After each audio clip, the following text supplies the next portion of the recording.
bó bá ti sanwó orí tiẹ̀ náà my dear post ọkọ ẹ̀ ìyàwó nìwọ náà tó bá fi lè mú tó sanwó orí ẹ̀ tó fẹ́ ẹ ní ṣùlọ́kà my dear post tiẹ̀ ọkọ tiẹ̀ náà ni.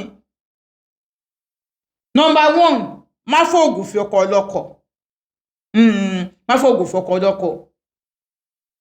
Number 2 má fòògùn léyàlé rẹ lọ mọ́ léyàlé rẹ lọ yóò jowú dandan ni ẹ̀ńtà àná lára ń ta. Wá gbọ́ mi tó bá fi lè mú tó bá ti wá sanwó orí tiẹ̀ náà my dear post tiẹ̀ ọkọ ẹni. Tó bá ti ń fi ọkùnrin tó sọ fún ẹ wípé mi fẹ́ kíyàwó mi mọ̀ mo at least wá ti bímọ kan náà kí àwọn òbí tó mọ̀ má fẹ́ rú ọkùnrin bẹ́ẹ̀ yẹn o kì í ṣọkùnrin o kì í ṣe ọkùnrin rárá. Ọkùnrin lè respect ìyàwó ẹ̀. If you know you love your wife so much you don't want to hurt her, why kí ló wá lọ́dọ̀ second wife? Kò sí bóyá máa fẹ́ second wife tó hurt ìyàwó ẹ̀ hurt your wife. Ṣé kí máa parọ́ fún ẹ pé ó hurt ìyàwó ẹ̀ ni? Kò tó fẹ́ third wife òtútù hurt second wife. Kò fẹ́ fourth wife òtútù hurt third wife. That's how it is. It is what it is. Kí lè fẹ́ ká sọ? Àsìkò sí tó ní sẹ́rí gbogbo ọpọlọ tá lọ 2025 yìí a gbọ́dọ̀ gbérú ẹ̀wọ̀ 2026.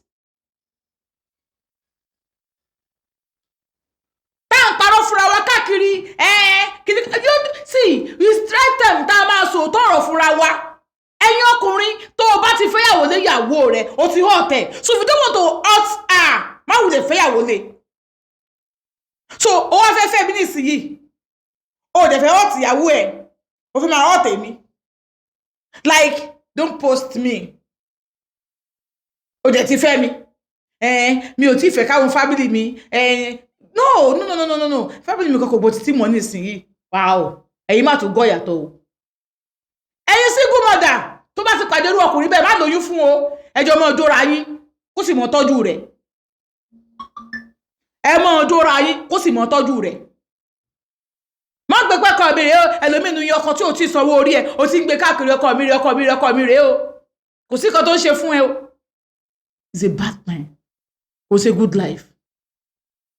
If you want to marry second wife, àìtẹ́yìn ká là ń dọwọ́ bò bó o bá tẹ́yìn ká ó kà ó sì mọ̀ fẹ́yàn hàn ni. O gbọ́ ó lo 10 million lọ sí Mẹ́kà ó wà máa borí pé ìbẹ̀kọ́ rí Mẹ́kà mi ní ìṣe rẹ̀. So now listen to me. Ẹ gbọ́ mi dáadáa. Ẹ ti múná lọ kó ní studio. Ní tí mò ń sọ ni wípé má gbà kí wọ́n fẹ́ ẹ pamọ́ kó wọ́n máa wá sọ wípé àwọn fẹ́ kíyàwó àwọn mọ̀. If you don't want to hurt your wife, don't marry second wife. Marry second wife, you will hurt your wife. Kò ṣe bó ṣe fẹ́ second wife tó hurt ìyàwó ẹ̀. So if you love your wife so much that you don't want to hurt her, má fi mí kẹ́yàwó rẹ̀. Má jẹ́ ká fi ẹ́ kẹ́yàwó kankan. Wọ́n àmọ́ wá dówó ọmọ bì kan. Wọ́n sì mọ kẹ́yàwó wọn lé. For what? Kẹwàá papọ̀. Tó bá ti wá pàdé irú ọkùnrin bẹ́ẹ̀ ẹjọ́ mọ́ dóra yín. Mọ́ lóyún fún o. Mọ́ fẹ́ o. Ẹ mọ́ dóra yín lọ tó fi pàdé ọkùnrin míì tó tó gbangba sùn lóye tí ó fi ọ. Ó dàbọ̀.